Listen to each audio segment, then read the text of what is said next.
See Family Records. Learn to find your family in the 1880 census. What can be found? Homes, names, race, gender, age, employment, relationship, marriage, health, education, and birthplace. This 1880 census is page 10 of the City of St. Louis County, Missouri. It was taken on the 11th of November, 1880. It was taken by W.A. Robbins. This and the other pages we will look at were found on Ancestry.com. Name.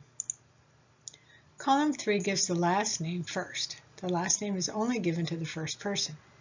The slashes then represent the same last name given above it. In this household, everyone has the last name of Rambo until Lydia Thompson. Each person is written on a line with a number which is on both the left and the right side of the page. As can be seen from the right side of this page, one side is often hard to see from the microfilming of the page. These numbers can help you as you look for information on the person to make sure you are on the correct person. Home. The first two columns were not numbered. If families lived in a city, then the census taker was to list the name of the street in the first column, not numbered, and then the house number in the second column, not numbered. In this St. Louis page, nothing was recorded. The census taker in Lake County, Illinois, recorded the street, County Street, but did not record the house numbers. Very few census takers filled out this section of the census page. Column 1 was the order of the house visited by the census taker. Column 2 was the order of the families visited by the census taker. Some families lived in the same house, and thus we see the family number is often slightly higher than the house visited number.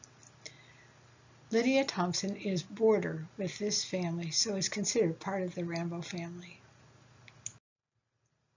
Column 4 is for race. George Rambo and his family are listed as MU for mulatto. Mulatto means mixed race. Usually it was mixed black and white, but also can represent a mix of white and another race. Lydia Thompson is B for black. Ernest Berkseeker is listed as W for white. Relationship. Column 8 gives the relationship to the head of the household. The head of the household was left blank. George Rambo is head of household. Helena is listed as wife, Louisa and Ruth as daughters, George as son, and Lydia Thompson as boarding. Other relationships might be mother, father, grandmother, grandfather, aunt, uncle, etc. Gender. Lydia Thompson, Helena, Louisa, and Ruth are listed as F for female. Both Georges are listed as M for male. Age. The age is given in column 6.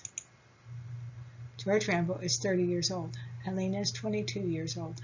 Louisa is 5 years old. Ruth is 2 years old. George is 10 months old. Lydia Thompson is 76 years old. Children less than 1 year old were listed with their age in months over 12. We see that George, son, is listed as 10 months old. The months of their birth was then listed in column 7. George was born August of 1879.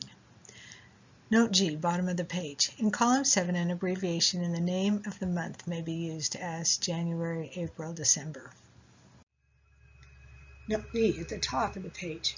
All persons will be included in the enumeration who were living on the first day of June, 1880. No others will. Children born since June 1st, 1880 will be omitted. Members of families who have died since June 1st, 1880 will be included. The family just above George Rambo has a daughter, Catherine. Catherine died August of 1880, but was included even though she was not alive in November when the census taker recorded the information. A person born on the 1st of June, 1880 or later should not have been recorded in the 1880 census. Marriage. Note D at the bottom of the page. Making entries in columns 9, 10, 11, and 12. An affirmative mark only will be used, thus slash, except in this case of divorced persons, column 11, when the letter D is to be used. Column 9 is marked if the person is single.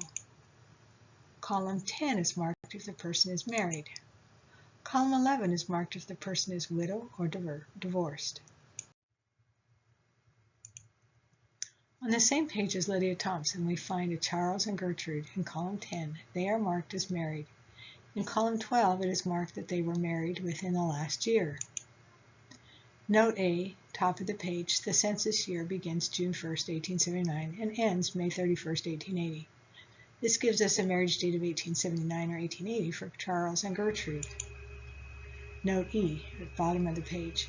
Question number 12 will only be asked in cases where an affirmative answer has been given either to question 10 or to question 11. Column 13 and 14 list the occupation and days the person was unemployed. Below are a few examples: farm laborer, wine grower, gardener, horse trainer, railroad supervisor, teamster, painter, washing and ironing, keeping house. This is my favorite job listed. It is listed on almost every page of the 1880 census, and I think it is one of the hardest jobs there is. Column 15 asks questions about a person's health. Lydia Thompson was listed with heart disease. This is where Catherine was listed as having died in August of 1880. Health. Column 16 to 20 ask questions about health. Column 16, blind. Column 17, deaf and dumb. Column 18, idiotic. Column 19, insane. Column 20, maimed, crippled, bedridden, or otherwise disabled. Here's one of my relatives who lived in Hazeltown, Buchanan, Iowa. She and her husband were deaf and dumb. Education. Column 21 to 23 were about education. Column 21, did the person attend school? Column 22, can read. Column 23, can write. Everyone here could read and write, but was not attending school. Catherine was too young, so her column was left blank. Column 13, employment. Column 21, did the person attend school? On this page is Alex T. In column 13, it asks about employment. It states he was at school. Then in column 21, it has a tick mark stating that he was attending school. Birthplace. Column 24 gives the birthplace of the individual listed on the census. Notice that the place was spelled out. Column 25 and 26 are location of birth of the person's parents. This census taker abbreviated the names of the states. The two people listed below Lydia were born in Germany. This is a clue to look for immigration and naturalization papers. 1880 Census Challenge. See if you can find the following: a relative, a street name listed, a person with a health problem listed, a person born in the census year. The end.